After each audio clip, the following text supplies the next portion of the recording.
어, 악인은 누구고 악인은 어떻게 되는가, 그리고 의인은 누구고 어떻게 되는가, 이거는 성경을 관통하는 핵심 주제 중에 하나입니다.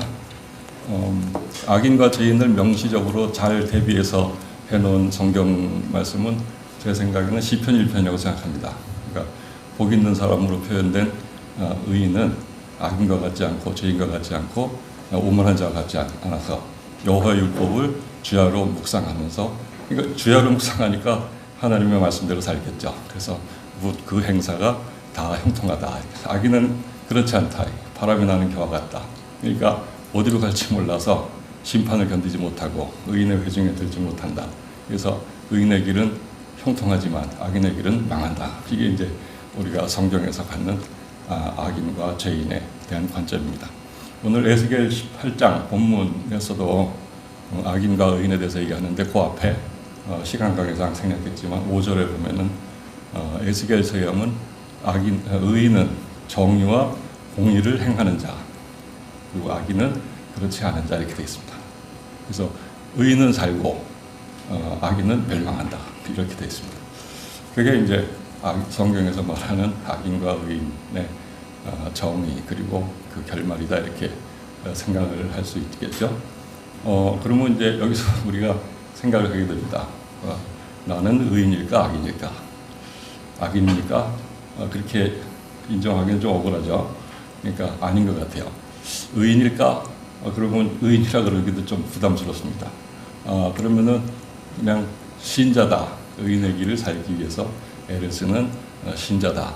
근데 사실 신자가 의인이라고 할 수 있어요. 왜냐하면 요한복음 1장 12절 하면은 네가 입으로 시인하면 하나님의 자녀가 되는 권세를 주신다, 이랬으니까 뭐 의인이라 이렇게 생각할 수 있습니다. 부담스러우면 신자, 부담스럽지 않으면 의인, 이렇게 생각하면 되겠습니다. 그럼 좀 안심이 되십니까? 근데 안심하기 좀 이릅니다. 왜냐하면 지금까지 설명은 악인과 의인에 대한 정태적인 설명이죠.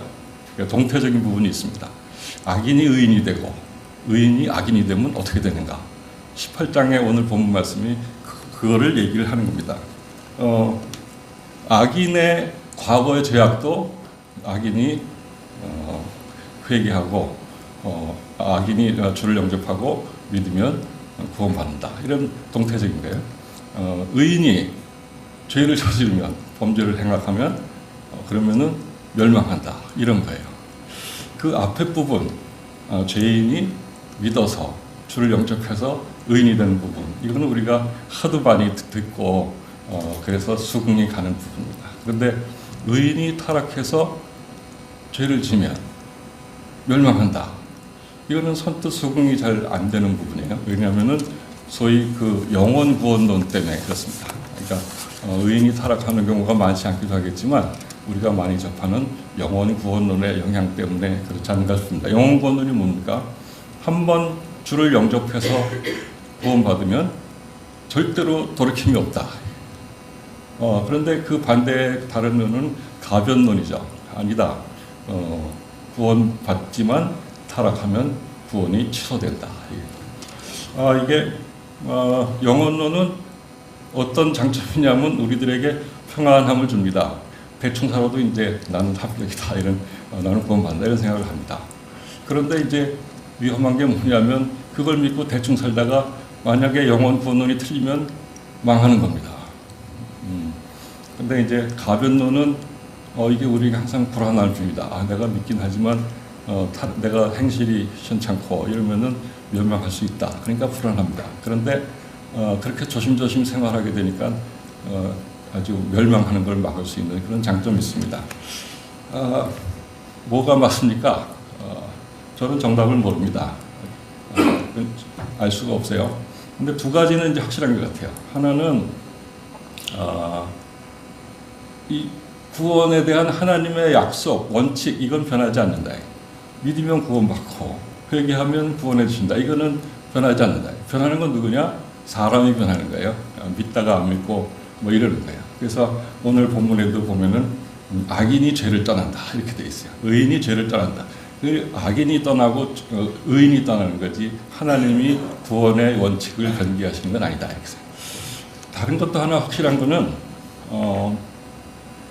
그 영원 구원에서 얘기하는 그 구원은 훼손이 안 되지만 만약에 죄를 지으면 징계는 있잖아요. 징치는 있잖아요.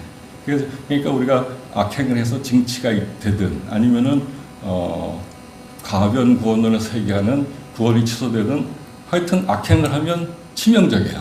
그러니까 영원 구원론이 맞냐 가변 구원론이 맞냐 거기에 신경 쓰기 전에 우리는 이게 넘어지지 않도록 조심해야 되겠다 이 생각을 하게 됩니다. 그게 이제 유익한 거죠. 죄인이 의인되고 의인이 죄인되는 이 두 가지 중에서 우리가 어디에 관심이 많습니까? 당연히 우리는 의인이 죄인되는 신자 생활하다가 타락해서 멸망받을 가능성에 대해서 신경을 쓰게 됩니다. 그럼 여기에 대해서 우리가 어떤 생각을 하게 되냐면은 좀 억울한 생각을 하게 될 수 있습니다. 왜냐하면 28장에서 얘기하는 게 하나의 역설이기 때문에 그래요. 내가 죄인은 주를 영접하면 구원받으니까 앞으로 좋아질 일만 있어요. 더 나빠질 일은 없다. 근데 의인은 어떻습니까? 좀 잘 믿다가 타락하면 더 나빠져요. 계속 잘하면 그냥 그대로예요. 그러니까 의인은 별로 좋아질 게 없다. 이게 역설이죠. 그러니까 이게 신자들의 입장에서 보면은 이게 좀 억울한 부분이 있는 겁니다. 특히 신실한 사람일수록 더 억울함을 느낄 수 있어요. 내가 신앙생활 하느라고 얼마나 시간을 바쳤습니까? 돈을 바쳤습니까? 관계를 바쳤습니까? 그리고 성질나도 얼마나 참았습니까? 이게 다 우리가 가져왔던 공적인데, 공적. 근데 그 공적이 인정이 안 돼요. 주님께서는 지금의 나를 보시고 우리가 지나온 공적을 전혀 생각을 안 하시고 기억 아니 하신다 하니까 과거의 죄를 기억 안 하는 건 좋은데 공적도 기억을 안 하신다 그러니까 이게 억울합니다. 불공평하다. 이렇게 생각할 수가 있습니다. 그런데 성경은 우리에게 얘기합니다. 억울할 일 없다. 공적을 하는 건 원래 없다. 억울하다고 느낀다면 우리가 그건 기본적으로 무슨 생각을 가지고 있는 거냐면 공적 사상이 있기 때문에 그렇습니다. 그런데 11월 달인가 박창원 목사님께서 설교하신 거 기억나시죠? 약을 사러 갔는데 약국 주인이 거스름돈을 더 주셨어요. 그걸 나중에 하시고 도로 갖다 주셨더니 약국 주인이 감사를 하더라. 이게 잘한 일이냐 당연한 일이냐. 그게 성경 말씀은 우리에게 당연한 일이라는 거예요. 물론 칭찬을 받으실 일이지만 성경은 칭찬받을 일이 아니고 당연한 일이다 이게요. 누가복음 17장에 보면은 왜 무익한 종 얘기가 나오잖아요. 종이 가서 밭에 가서 일하고 집에 왔는데 주인이 그러면 너 수고했으니 밥 먹어라 그러냐 이게. 너 밥 차려서 나 주고 그 다음에 쉬어라 이런다 이게. 그러니까 밭에 가서 일한 거는 공적이 아니고 당연히 해야 될 의무인 거예요. 그러니까 우리 그 무익한 종의 공적이라는 건 없다 이게. 그 무익한 종에 쌓은 공적은 진실한 종의 표징일 수는 있어도 그 자체가 공적은 아닌 거다. 오늘 본문에서 하나님께서도 공적은 없다. 의인이 억울해할 일 없다. 이렇게 얘기하십니다. 25절에 보면은 너희는 이르기를 주의 길이 공평치 않다 하는도다. 이스라엘 족속아 들을지어다 내 길이 어찌 공평치 아니하냐. 네 길이 공평치 않은 거 아니야. 이렇게 얘기하세요. 이스라엘 사람들이 어떻게 했냐면 우리 조상들이 잘못한 것을 하나님 왜 우리를 징치하시냐. 이렇게 질문을 해요. 그때 하나님께서 아니다. 네 조상 때문에 니네들한테 그러는 게 아니고 니네들이 지금 짓는 죄 때문에 징치하는 것이다 이거예요. 그러니까 이스라엘 사람들이 불평을 잘못한 거죠. 니네들의 현재의 죄 때문에 니네들이 징치를 받는 것이다 하니까 이스라엘 사람들이 더 이상 할 말이 없습니다. 그들이 잘못된 불평을 하고 있었던 거죠. 그러니까 현재 이스라엘 사람들의 죄를 묻는 것이니 그것이 공평한 것이고 그것을 불평하는 이스라엘 사람들이 불공평하게 된 거죠. 그러니까 이 본문의 말씀을 보면 하나님께서 처리하시는데 악인과 의인을 차별하지 않으시고 악인의 과거의 죄, 의인의 과거의 공적을 차별 안 하시고 현재를 중시하신다 이게. 그게 공평한 거다 이게. 그게 또 생각해 보면 처음부터 의인이 없잖아요. 의인은 어떻습니까? 구원받은 죄인이잖아요. 그러니까 똑같은 이상의 사람들에게 과거를 동일하게 묻지 않으시는 것은 공평하다 이게. 죄인은 믿으면 구원받습니다. 의인은 회개하면 구원받습니다. 그러면 믿음과 회개는 모양은 다르지만 하나님께 나아가는 사랑이라는 점에서는 동일하고, 그 동일한 과거의 행적에 대해서 하나님께서 동일하게 처리하시는 것은 공평한 것이다. 억울할 거 없다. 그럼 이제 이 말씀을 그렇게 생각하니까 내가 믿는 자야. 나 잘 믿으려고 애를 썼어. 의의 길을 걷느라고 애를 썼어. 그래서 억울한 생각이 들 뻔했는데 그렇게 얘기하니까 그래 좋다. 억울하진 않다. 이거 공평하지 않다. 이런 생각도 내가 안 하겠다. 그런데 걱정이 된다. 지금까지 내가 믿는 자로서 의의 길을 걷느라고 여러 가지 어려움을 간신히 해왔는데 앞으로도 그 길을 더 해야 되니, 그것도 더 잘해야 되니 갈 길이 막막하다. 평균 수명도 늘었다는데 이거 큰일 났다. 이거 큰일 났다. 이거 앞으로 그런 생각이 들겠습니까? 그게 안 들겠습니까? 자신이 없습니다. 걱정됩니다. 주변에 그런 사람들 꽤 많습니다. 저도 포함해서 그렇습니다. 그러면 과연 이런 의인의 길에서, 구도자의 길에서 의인이 지고 가야 될 짐, 그건 얼마나 무겁습니까? 무겁겠습니까? 가볍겠습니까? 근데 일반적으로 이제 제가 생각해 보면은 우리 신자들이 생각하는 그 의인의 짐, 주님을 따라가는 그 길에서 우리가 질 짐은 무겁게 느끼는 게 일반적으로 생각합니다. 그거는 믿음이 없는 사람이나 믿음이 강한 사람이나 마찬가지입니다. 믿음이 없는 사람, 믿음이 약한 사람은 약한 사람대로 짐을 지는 역량이 들져서 그렇기도 하고, 믿음이 강한 사람은 강한 사람대로 구도자의 길에서 챙겨야 될 짐들이 많은 게 더 많이 용서해야 되고, 더 많이 바쳐야 되고, 더 많이 시간을 써야 되고, 더 많이 참아야 되기 때문에 지어야 될 짐이 막 큰 거예요. 그러니까 누구를 막론하고 이 짐을 무겁게 느끼는 경향이 있어요. 더구나 성경 말씀이 그런 무게의 짐을 더하는 말씀들이 있어요. 누가복음 9장, 마가복음에도 있고 마태복음에도 공관복음에 다 있는데, 나를 따라오거든 자기 십자가를 지고 자기를 부인해야 돼. 날마다 자기 십자가를 지고 자기를 부인해야 내 종이 될 수 있다고 예수님께서 말씀하세요. 또 누가복음 14장에 보면은 자기 소유를 다 버리지 않으면 내 종이 될 수 없다고 얘기하세요. 이게 그렇습니다. 이 예수 믿는 일이 실질은 망하는 길입니다. 여러분 잘 아시는 로버트 드니로, 미국의 유명 배우가 뉴욕 대학의 TC 스쿨 오브 아츠, 그러니까 TC 예술학교에서 그 졸업생들에게 한 유명한 연설이 유튜브에 찾아보고 있습니다. 뭐라 그러냐면은 졸업생들 앞에 놓고, 여러분 드디어 해냈군요. 그리고 여러분들은 망했군요. 왜 망했냐? 여러분들은 법조인, 행정가, 이런 사람들은 졸업하면 직업을 얻어서 잘 나가는데, 여러분들은 극작가, 배우, 디렉터, 사진사 등등인데, 여러분들은 프로포즈 할 때마다 시리즈 오브 리젝션, 그러니까 거절의 경험, 거절에 평생 동안 응모하고 거절당하고 응모하고 거절당하고, 그런 거절의 앞길이 열렸다. 여러분들은 망한 겁니다. 제가 망했다 그러지만 실제로 욕을 한 거예요. 망했다 그러고. 물론 나중에는 이렇게 어떻게 힘을 주는 얘기를 하지만 실제로 그렇게 얘기합니다. 만약에 로버트 니로를 여기서 데려다 놓고 여러분 우리들에게 축사하라고 뭐라 그러겠습니다. 여러분 의인 되신 것을 축하합니다. 그런데 망가졌군요. 아마 이렇게 얘기할 거예요. 망한 겁니다. 의인의 짐을 지고 걸어가야 되는 거예요. 의인은 구원으로 가는 의인의 길을 가기 위해서 그 길을 짐 없이 갈 수 없습니다. 분명히 짐이 있습니다. 말씀대로 살기 위해서 여러 가지 짐을 져야 됩니다. 그런데 우리가 생각해야 될 것은 그 짐이 특별히 무거운 짐이 아니라는 거예요. 우리가 생각하는 것처럼 특별히 무거운 짐이 아니라는 거예요. 잘 생각해보면 예수 믿는 일만 무거운 게 아니에요. 공부를 열심히 하려고 하면 얼마나 힘든지 아세요? 운동을 열심히 하면 얼마나 힘든지 아세요? 사업을 열심히 하려면 얼마나 힘든지 아십니까? 물론 어떤 사람은 공부가 제일 쉬웠다 그러는데, 그거는 공부를 안 해봐서 그런 것 같아요. 대충 해보고 그러는 거예요. 그렇지 않습니다. 이게 어떤 일이든지 열심히 하려고 하면 그 짐이 굉장히 큰 거예요. 저는 신앙생활이 특별히 더 무겁다고 생각하지 않습니다. 원래 의인의 짐은 무겁지 않고 가벼운 겁니다. 마태복음에 보면 이렇습니다. 11장 예수님께서 말씀하십니다. 나의 멍에를 메고 내게 배워라. 너희 마음이 쉼을 얻는다. 그게 말이 됩니까? 멍에를 메고 어떻게 쉽니까? 근데 그게 왜 그러냐면 다음 절 30절에 내 멍에는 쉽고 가볍다. 그렇게 예수님께서 말씀하세요. 그래, 멍에가 쉽고 가벼우니까 쉴 수 있는 거예요.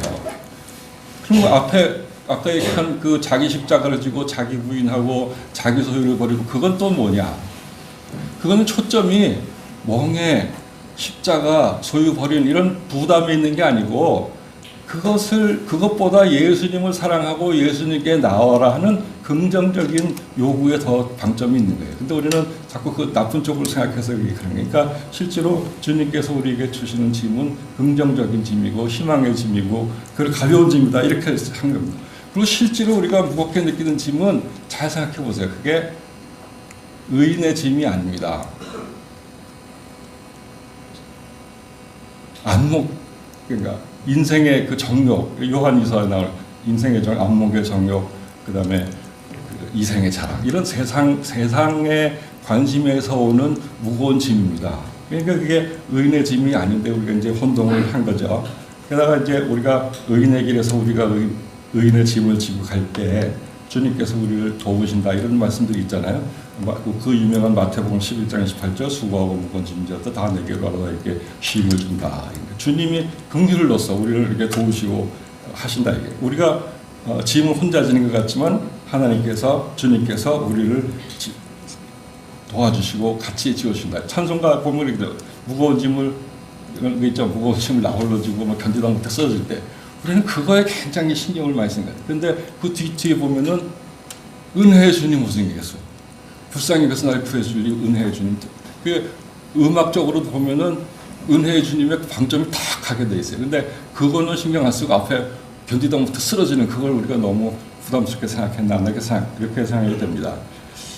근데 이렇게 얘기해도 저를 포함해서 여러 사람들은 이 의인의 길에서 우리가 져야 되는 짐을 굉장히 무겁게 여기고 보고합니다. 그런데 그거는 사실 잘못된 것 같아요. 무겁지 않은 짐을 무겁게 여기고 이런 게 잘못된 것 같아요. 가볍게 여기는 그런 게 필요한 겁니다. 어떻게 그러면은 그 가볍게 여길 수 있겠느냐? 그게 사실 유익한 방법은 이게 무익한 종의 사상이야. 내가 쌓은 그 어떤 행위를 의인의 길에서 짊어져야 될 짐을 공로로 생각하지 않고 의무로 생각하는 게 무익한 종의 태도가 그런 거잖아요.